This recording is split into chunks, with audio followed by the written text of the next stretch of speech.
Reconquista di Spanyol. Kemenangan pasukan salib dalam mengusir Islam dari tanah Eropa. Di tengah keindahan alam semenanjung Liberia yang kontras, mulai dari lembah-lembah tandus yang membentang hingga kastil-kastil megah yang gagah di puncak bukit, tersimpan sebuah kisah luar biasa yang menjadi bagian penting dari sejarah dunia. Kisah ini dipenuhi oleh intrik politik yang rumit, pertempuran dahsyat yang melibatkan kekuatan besar, dan masa-masa kejayaan yang begitu cemerlang. Di tanah inilah peradaban Islam berhasil mencapai puncak keemasannya, menciptakan kemajuan ilmu pengetahuan, budaya, dan seni yang tak tertandingi. Namun, kejayaan tersebut tidak berlangsung selamanya. Seiring berjalannya waktu, gelombang kebangkitan pasukan salib mulai menyapu semenanjung Liberia. Dalam sebuah perjalanan panjang yang dikenal sebagai Reconquista, gerakan ini menjadi saksi bisu dari perlawanan yang penuh semangat untuk merebut wilayah Eropa yang pernah dikuasai Islam. Apa yang sebenarnya terjadi dalam babak sejarah yang penuh dengan ketegangan ini? Bagaimana peradaban besar tersebut akhirnya mundur di bawah tekanan pasukan Kristen, tetapi juga membawa dampak besar bagi perjalanan peradaban Eropa dan dunia. Krisis politik di semenanjung Liberia. Sejarah semenanjung Liberia menjelang masuknya Islam adalah sebuah kisah yang diwarnai kekacauan politik, intrik kerajaan, dan perebutan kekuasaan. Kawasan ini yang kini mencakup wilayah modern Portugal, Spanyol, dan Andorra, pada waktu itu merupakan panggung bagi runtuhnya sebuah peradaban besar dan bangkitnya penguasa-penguasa baru yang mendambakan kejayaan. Sebelum Islam lahir, semenanjung Liberia berada di bawah kendali kerajaan Visigot. Kerajaan ini lahir dari keruntuhan Romawi Barat yang selama berabad-abad menjadi pusat kekuasaan dan kebudayaan Eropa. Pada tahun 410 Masehi, kota Roma jatuh ke tangan bangsa Visigot yang dikenal sebagai kaum barbar Eropa karena peradaban mereka yang sederhana dan kegemaran mereka akan perang. Peristiwa ini menandai akhir dominasi Romawi Barat, sekaligus awal perjalanan bangsa Visigot ke semenanjung Liberia. Bangsa Visigot yang berasal dari Jerman mendirikan permukiman di semenanjung Liberia pada tahun 418 Masehi setelah mereka berhasil mengusir ancaman dari bangsa Hun. Bangsa Hun ini dipimpin oleh Attila. Ia adalah kekuatan yang menakutkan yang berasal dari Asia Tengah dengan fisik dan keganasan yang sering dibandingkan dengan bangsa Mongol. Mereka meneror daratan Eropa selama bertahun-tahun.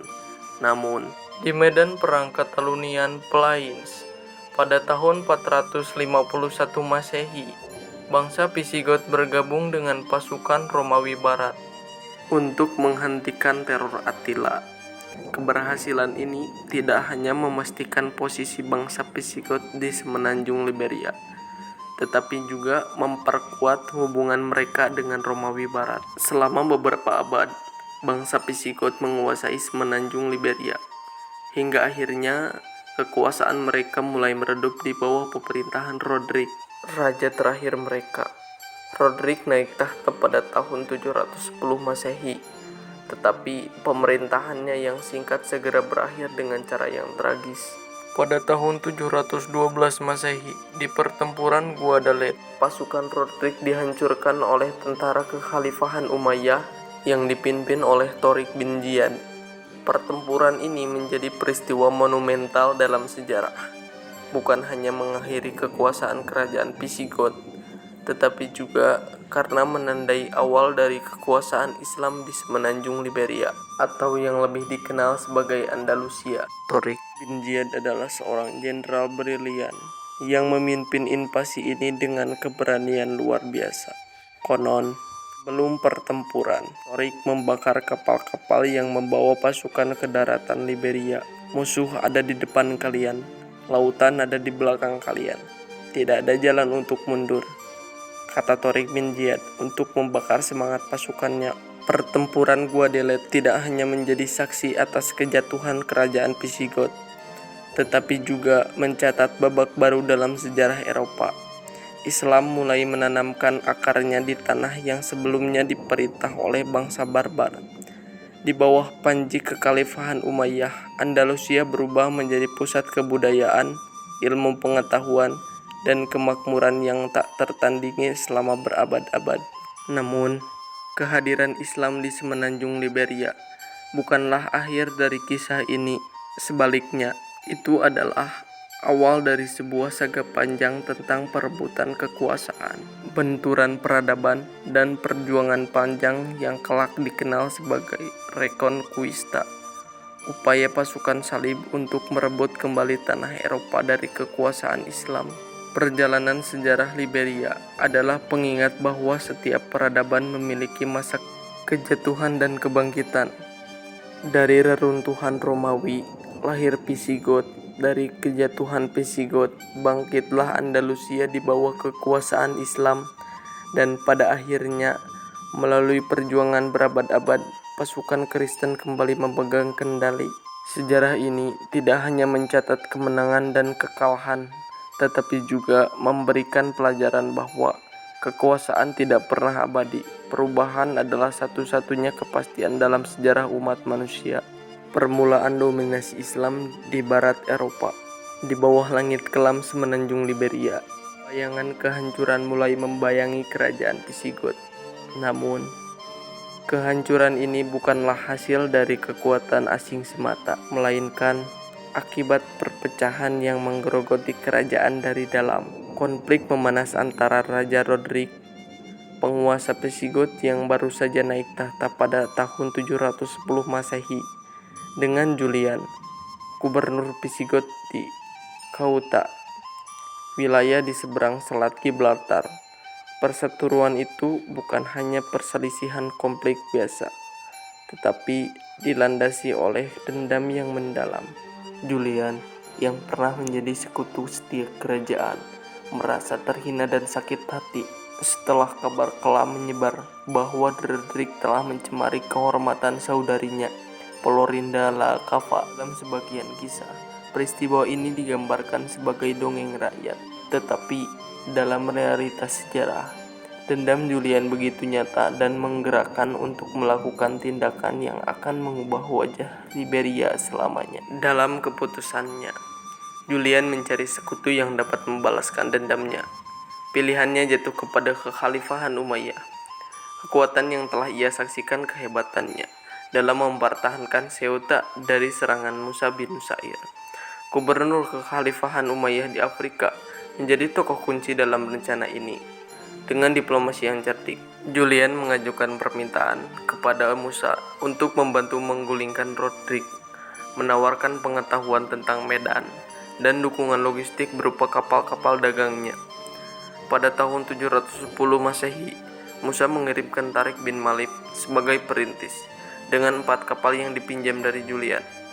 Tariq dan pasukannya yang terdiri dari 100 tentara Arab dan 400 tentara Berber menyeberangi Selat Gibraltar. Misi mereka bukanlah untuk bertempur, melainkan untuk memetakan wilayah Andalusia. Mereka menyusuri pantai selatan, mengamati medan, dan mengidentifikasi kelemahan pertahanan Visigoth.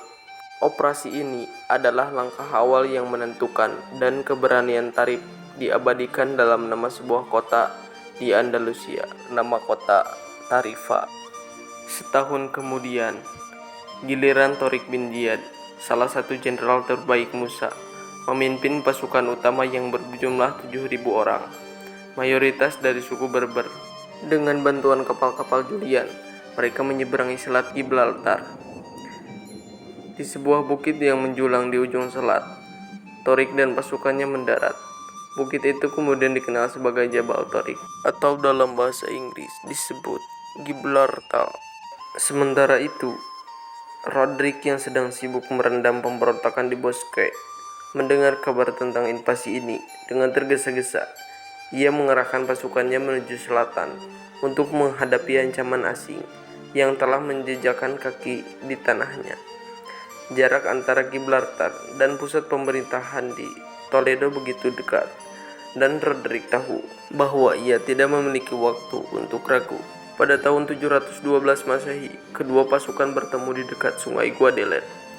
Di tengah hiruk-pikuk pertempuran, denting pedang dan teriakan peperangan bergema di udara. Tentara Visigot, meskipun jauh lebih besar jumlahnya, tidak mampu mengimbangi strategi dan keberanian pasukan Islam. Dalam kekacauan itu, Roderick kehilangan nyawanya. Kematian sang raja menandai runtuhnya pertahanan utama Visigot dan membuka jalan bagi pasukan Torik untuk merebut Toledo, jantung pemerintahan Visigot. Prestasi gemilang Torik bin Ziyad membuatnya diangkat sebagai gubernur Andalusia oleh Khalifah Al-Walid bin Abdul Malik. Namun, kemenangan ini hanyalah permulaan. Musa bin Nusair yang tidak ingin menyia-nyiakan momentum memimpin pasukan tambahan sebanyak 10.000 orang untuk memperkuat kekuasaan Islam di Andalusia. Dengan koordinasi yang luar biasa, Islam segera menguasai wilayah ini, menancapkan pengaruhnya di semenanjung Liberia. Keberhasilan ini tidak dapat dilepaskan dari peran Julian. 3 kali ia membantu pasukan Islam memasuki Liberia. Pertama, ia memfasilitasi perjalanan Tariq bin Malik dalam misi pengintaian. Kedua, ia menyediakan kapal-kapal untuk pendaratan pasukan Tariq bin Ziyad. Ketiga, ia kembali membantu Musa bin Nusair dengan menyediakan logistik untuk mengangkut 20.000 pasukan tambahan. Julian, dalam upayanya untuk menghancurkan Roderick, telah membuka pintu bagi kekuatan baru yang akan mendominasi wilayah tersebut selama berabad-abad. Namun, langkah Julian ini membawa konsekuensi besar bagi generasi Kristen di semenanjung Liberia. Gerakan Reconquista yang berlangsung hingga tahun 1492 adalah usaha panjang untuk mengusir Islam dari wilayah tersebut. Banyak yang melihatnya sebagai penebusan dosa leluhur mereka, terutama Julian, yang dianggap bertanggung jawab atas invasi Islam. Terdapat 2 sudut pandang utama mengenai motivasi Islam dalam invasi ini. Sudut pandang pertama, yang lebih kuat, adalah bahwa Islam diundang oleh Julian untuk menaklukkan Visigot akibat konflik politik internal. Sudut pandang kedua, meskipun lebih lemah, menyebutkan bahwa invasi ini adalah bagian dari strategi kekhalifahan Umayyah untuk mencari rute alternatif menuju Konstantinopel. Namun, menaklukkan Konstantinopel melalui jalur darat di Eropa Barat terbukti mustahil karena medan perang yang ekstrim dan pasukan yang tidak terbiasa dengan iklim dingin. Nama Tariq bin Malik, Tariq bin Ziyad, dan Musa bin Nusair akan terus dikenang sebagai pahlawan dalam sejarah Islam. Namun, di balik keberhasilan mereka, bayangan Julian tetap ada. Sosok yang mengubah jalannya sejarah dengan keputusan yang diambil atas dasar dendam pribadi. Sejarah, seperti yang selalu terjadi, adalah kisah tentang pilihan-pilihan manusia dan konsekuensinya. Lahirnya kekuasaan Emirat Cordoba 20 tahun setelah invasi Islam mengguncang semenanjung Liberia, hampir seluruh wilayahnya berada di bawah kekuasaan Khalifah Umayyah yang berpusat di Damaskus. Dari tanah Andalusia yang subur, para penakluk Muslim menetap ke utara dengan ambisi membentangkan panji Islam hingga ke jantung Eropa. Pasukan Umayyah melintasi pegunungan dan lembah, mencapai wilayah Perancis yang dingin dan keras. Namun, mimpi besar itu berakhir dengan kekalahan memilukan di pertempuran Toulouse pada tahun 721 dan pertempuran Tours pada tahun 732. Bayangkan, medan perang di Tours, hawa dingin yang menusuk tulang prajurit-prajurit Muslim yang kelelahan melawan tentara perang yang tangguh, serta logistik yang mulai menipis. Iklim Perancis yang ekstrim di musim dingin menjadi musuh yang tak terlihat, membekukan semangat para prajurit. Distribusi suplai makanan yang terganggu, serta kurangnya bantuan dari pusat pemerintahan di Andalusia membuat pasukan Umayyah kehilangan momentum. Kekalahan ini menjadi pukulan telak, memaksa mereka mundur ke selatan dan menjadikan Andalusia sebagai benteng terakhir mereka. Di sanalah Cordoba bangkit menjadi pusat pemerintahan provinsi Andalusia. Selama 45 tahun berikutnya, 22 gubernur silih berganti memimpin Andalusia, menciptakan ketidakstabilan politik yang terus menghantui wilayah ini. Pada tahun 750 Masehi, kekhalifahan Umayyah di Damaskus runtuh oleh serangan kekhalifahan Abbasiyah yang baru bangkit. Dengan runtuhnya pusat kekuasaan, hukum perang pada masa itu mengalihkan semua wilayah kekuasaan Umayyah, termasuk Andalusia, ke tangan Abbasiyah. Namun, perubahan kekuasaan ini tidak berjalan mulus di Andalusia. Gubernur saat itu, Yusuf bin Abdurrahman al-Fihri, gagal mendapatkan dukungan dari sisa-sisa loyalis Umayyah yang justru menaruh harapan mereka pada seorang pemuda bernama Abdul ar-Rahman bin Muawiyah bin Hashim. Abdul ar-Rahman adalah sosok yang penuh teka-teki. Ketika keluarganya dibantai dalam kudeta Abbasiyah, ia memulai pelarian yang legendaris dari Damaskus dengan menyamar. Ia menempuh perjalanan panjang melalui padang pasir yang ganas, gunung-gunung yang menjulang, dan kota-kota yang penuh bahaya. Kisah heroiknya menembus pengejaran tentara Abbasiyah menjadi salah satu epik terbesar dalam sejarah Islam. Ketika ia akhirnya tiba di Andalusia pada tahun 755 Masehi, ia dikenal dengan gelar Al-Dahil atau Sang Pendatang. Kedatangan Abdul ar-Rahman membawa harapan sekaligus konflik. Andalusia terbelah menjadi dua kubu, pendukung Abdul ar-Rahman dan pendukung Yusuf bin Abdul ar-Rahman al-Fihri. Ketegangan pun memuncak, memicu pertempuran Musharraf di dekat Cordoba pada pertengahan tahun 756 Masehi. Pertempuran ini berlangsung sengit, dengan pasukan Abdul ar-Rahman yang lebih sedikit namun disiplin melawan pasukan Yusuf yang lebih besar. Dalam sorak kemenangan, Abdul ar-Rahman berhasil mengalahkan Yusuf, membuka jalan bagi babak baru sejarah Andalusia. Setelah pertempuran, Abdul ar-Rahman dilantik sebagai emir, kepala pemerintahan Arab di Andalusia. Ia menolak menggunakan gelar khalifah, menghormati posisi kekhalifahan Abbasiyah yang masih kuat di timur. Gelar khalifah dianggap sakral dalam Islam dan hanya bisa disandang oleh satu pemimpin umat. Dengan berdirinya Emirat Cordoba, Abdul ar-Rahman mulai membangun pemerintahan yang stabil di tengah ancaman internal dan eksternal. Hingga pada tahun 928 Masehi, Emirat Cordoba tetap mempertahankan gelar emir. Namun, pada tahun 929, gelombang perubahan besar terjadi. Di bawah kepemimpinan Abdul ar-Rahman III, Emirat Cordoba mendeklarasikan dirinya sebagai kekhalifahan Cordoba. Langkah berani ini mencerminkan melemahnya pengaruh kekhalifahan Abbasiyah di Timur Tengah, khususnya dari Mesir ke barat hingga Andalusia. Dengan perubahan ini, Cordoba tidak lagi sekedar benteng terakhir, melainkan pusat kekuasaan yang memancarkan cahaya peradaban Islam ke seluruh dunia barat. Puncak keemasan peradaban Islam di Spanyol. Kekhalifahan Cordoba didirikan oleh Abdul ar-Rahman III, keturunan Abdul ar-Rahman ad-Dahil, pada Januari 929 Masehi. Ia menobatkan dirinya menjadi khalifah di dunia Islam saat itu. Terdapat 3 khalifah. Yang pertama, Khalifah Abbasiyah al-Muqtadir Billah di Baghdad. Yang kedua, Khalifah Fatimiyah Abu Muhammad Abdullah al-Mahdi di Mahdiyah. Dan yang ketiga, Khalifah Abdul ar-Rahman III di Cordoba. Abdul ar-Rahman III berani menobatkan dirinya sebagai khalifah karena lemahnya kontrol politik dan militer Abbasiyah di wilayah barat Mesir.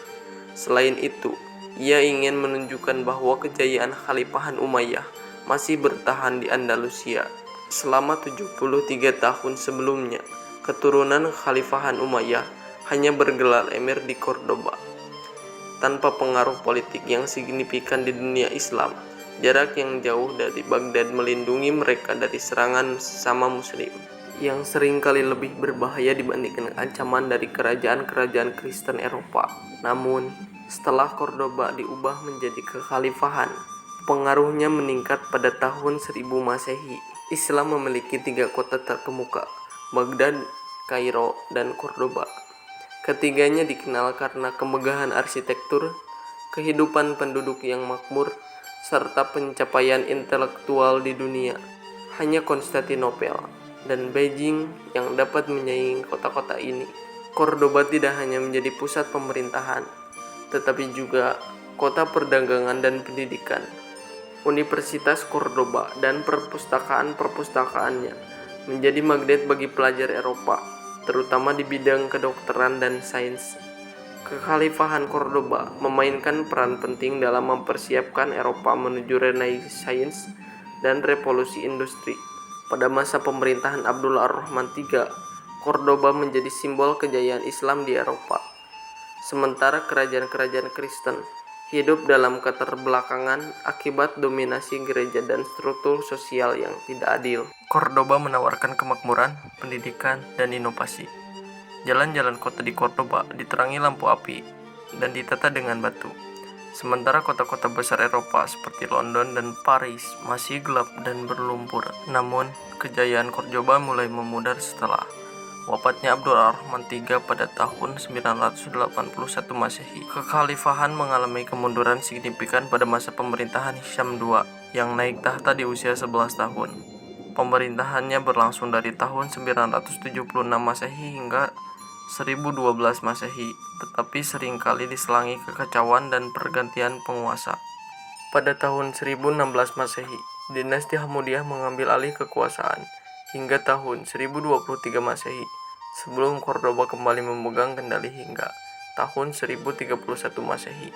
Pada tahun 1031 Masehi, kekhalifahan resmi dibubarkan setelah Dewan Pemerintahan Cordoba memutuskan untuk mengakhiri sistem kekhalifahan. Faktor lain yang mempercepat kejatuhannya adalah ketidakloyalan pemerintahan lokal terhadap pusat. Khalifah terakhir yaitu Hisham III.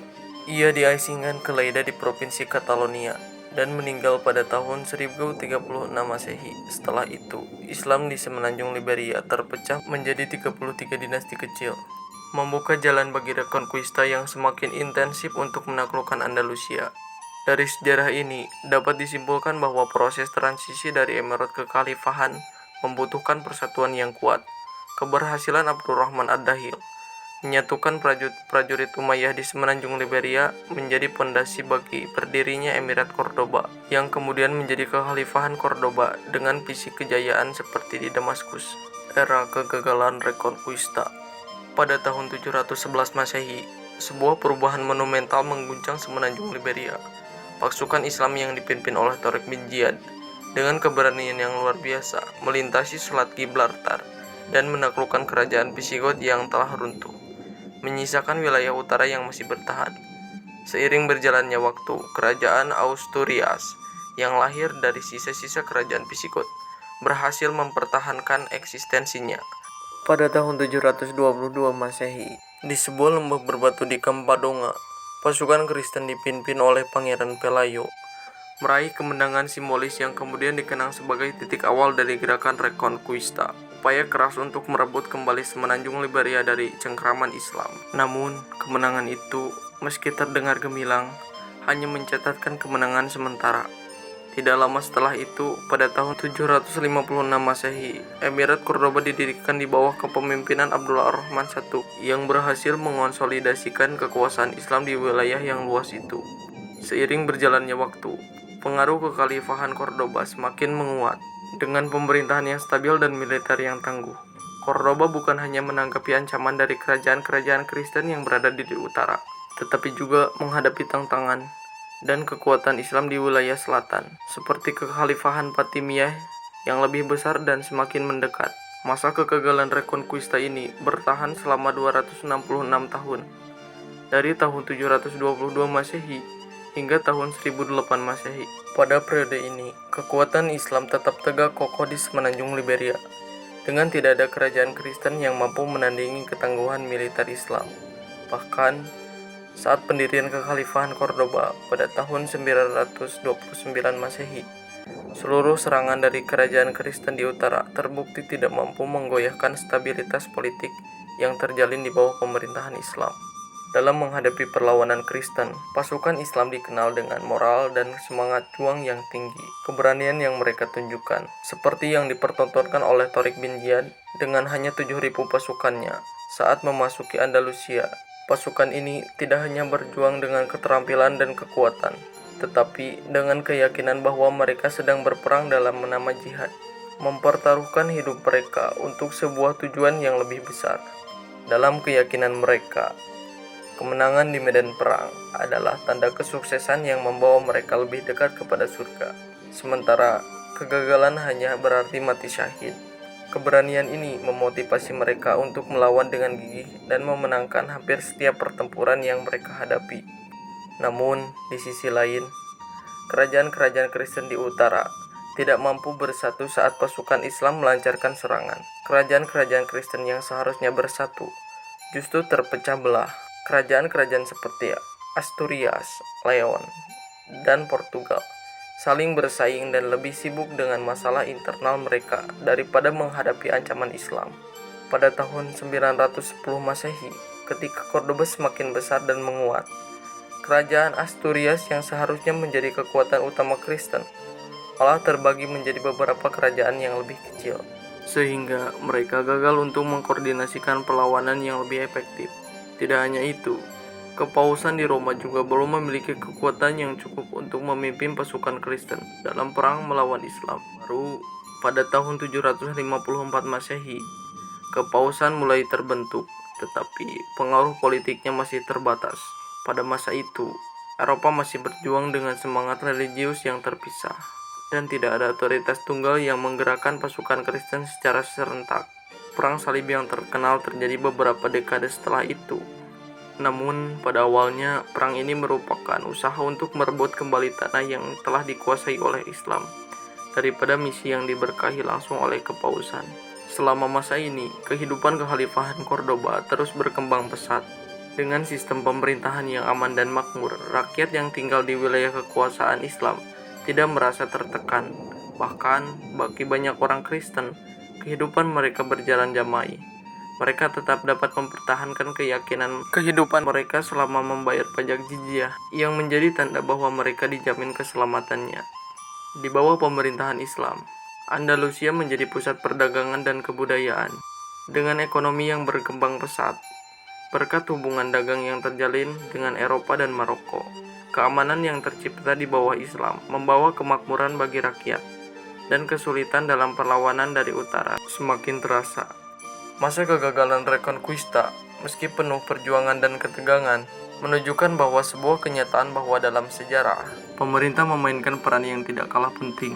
Di saat kerajaan-kerajaan Kristen masih terpecah, dan Kepausan belum mengarahkan seluruh kekuatan religiusnya, Islam di Andalusia tetap berdiri kokoh, menantang semua ancaman yang datang. Era keberhasilan Reconquista. Di penghujung kejayaan kekhalifahan Cordoba, langit Andalusia mulai dipenuhi awan kelabu. Pada masa pemerintahan Muhammad II dan Sulaiman II, dua khalifah yang memimpin selama berturut-turut, pondasi kekhalifahan yang dulunya kokoh mulai goyah. Tahun 1008 Masehi menjadi awal dari krisis politik yang memecah belah umat Islam di semenanjung Liberia. Konflik internal ini melahirkan dinasti-dinasti kecil yang dikenal sebagai Muluk al-Tawaif atau raja-raja kecil, yang semakin melemahkan kontrol militer, politik, dan kekhalifahan. Di tengah kekacauan tersebut, dari 30 taifah yang muncul, hanya 4 yang mencuat sebagai kekuatan dominan, yaitu Badadoj, Sevilla, Toledo, dan Zaragoza. Namun, alih-alih bersatu menghadapi ancaman dari utara, mereka malah saling berperang untuk memperluas wilayah masing-masing. Taifah seperti Martola, Saltes, Algarve, Silpes, Algeciras, Arcos, Cordoba, Moron, Niebla, dan Ronda perlahan tunduk pada keperkasaan Taifah Sevilla. Pertikaian ini menutupi fakta bahwa musuh sejati mereka ialah kerajaan-kerajaan Kristen dari utara yang terus memperkuat diri menunggu saat yang tepat untuk menyerang. Pada abad ke-10, musuh Khalifahan Cordoba tidak lagi hanya kerajaan Asturias di semenanjung Liberia. Dua kekuatan baru muncul, kerajaan Leon dan Portugal. Kerajaan Portugal mulai menargetkan kota Lisbon, sementara Leon berambisi merebut kembali wilayah utara semenanjung Liberia. Tak lama kemudian, dukungan dari kerajaan-kerajaan Kristen lainnya seperti Castilla, Aragon, dan Navarre, serta bantuan dari Prancis bagian selatan memperkuat perlawanan Kristen yang menegaskan Reconquista sebagai misi suci. Faktor utama keberhasilan Reconquista adalah bubarnya kekhalifahan Cordoba yang menjadi pemersatu Islam di semenanjung Liberia. Kekhalifahan ini awalnya dibangun oleh Abdurrahman ad-Dakhil, pewaris dari Kekhalifahan Umayyah di Damaskus, yang menyatukan daerah-daerah taklukan menjadi satu negara kesatuan.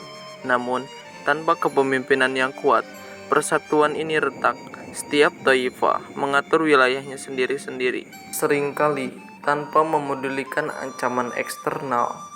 Konflik internal semakin merajalela ketika taifah yang kuat seperti Sepila, Badadaj, Zaragoza, dan Toledo sibuk menaklukkan taifah lainnya. Kekacauan ini membuka jalan bagi kerajaan-kerajaan Kristen untuk menyusun kekuatan dan melancarkan serangan bertubi-tubi. Di sisi lain, kerajaan-kerajaan Kristen di utara semenanjung Liberia berangsur-angsur membentuk aliansi yang solid. Pada tahun 1108 Masehi, pertempuran Ukles menjadi saksi persatuan kerajaan Leon dan Castilla melawan dinasti Morabitun, buah dinasti Berber dari Maghrib yang sebelumnya diminta bantuan oleh taifah-taifah Islam. Yusuf bin Tashfin, pemimpin dinasti Morabitun, sempat meraih kemenangan besar dalam pertempuran Sagrajes pada tahun 1086 Masehi. Namun, momentum tersebut tidak bertahan lama. Kekalahan di pertempuran Ukles menjadi awal dari dominasi Kristen yang semakin kuat. Puncaknya terjadi pada tahun 1212 Masehi, ketika 4 kerajaan Kristen, Castella, Aragon, Portugal, dan Navarre, bersatu dalam pertempuran Las Napas de Tolosa. Dengan dukungan dari Leon, Prancis, dan pasukan salib yang dikirim oleh Paus Innocentius III, mereka menghadapi kekhalifahan Muwahhidun yang telah menggantikan dinasti Morabitun. Kekhalifahan Muwahhidun, meski sempat menguasai Andalusia, mengalami kekalahan telak dalam pertempuran tersebut. Hanya dalam waktu 36 tahun setelah kekalahan itu, kekhalifahan Muwahhidun sepenuhnya terusir dari Andalusia dan kembali ke Maroko. Pada tahun 1248 Masehi, menjadi tonggak sejarah bagi umat Islam di semenanjung Liberia. Ferdinand III, Raja Castilla, berhasil merebut Sepila, mengakhiri pemerintahan kekhalifahan Muwahhidun di wilayah tersebut. Islam kehilangan pelindung terakhirnya, menyisihkan hanya satu dinasti kecil, Emirat Granada. Dinasti ini bertahan susah payah hingga akhirnya menyerah pada tahun 1492 Masehi. Ketika Sultan Muhammad XII menyerahkan Granada kepada Ratu Isabella dan Raja Ferdinand dari Castilla dan Aragon. Dengan runtuhnya Granada, Reconquista mencapai puncaknya, mengakhiri lebih dari 7 abad pemerintahan Islam di semenanjung Liberia. Keberhasilan Reconquista tidak dapat dilepaskan dari peran kepausan di Roma. Meskipun secara militer atau wilayah, kepausan bukan tandingan kerajaan-kerajaan besar seperti Perancis dan Inggris. Otoritasnya sebagai pemimpin agama Katolik memberi pengaruh besar kepausan Roma menjadi pemersatu bagi kerajaan-kerajaan Katolik di Eropa Barat. Dukungan Paus Innocentius III dalam pertempuran Las Napas de Tolosa, serta keterlibatannya dalam perang salib di timur dan barat, menegaskan peran strategisnya dalam membentuk aliansi Kristen yang solid. Setelah Granada jatuh, Islam di semenanjung Liberia berubah status menjadi minoritas. Umat Islam yang tersisa dipaksa membayar pajak kepada kerajaan-kerajaan Kristen dan hidup di bawah tekanan. Sejarah mencatat, masa kejayaan Islam di Andalusia yang penuh gemilang harus berakhir dengan tragis, menjadi pelajaran tentang pentingnya persatuan dalam menghadapi ancaman bersama. Masa Reconquista adalah kisah tentang ambisi, pengkhianatan, dan perjuangan panjang yang melibatkan dua peradaban besar. Arti dari hancurnya pemerintahan Islam di semenanjung Liberia adalah keberhasilan dari Reconquista dan juga kemenangan pasukan salib dalam mengusir Islam dari tanah Eropa. Arti lain yang lebih pribadi adalah dosa-dosa leluhur mereka yang bernama Julian, yang telah mengundang tentara Islam ke Andalusia yang akhirnya terbayarkan.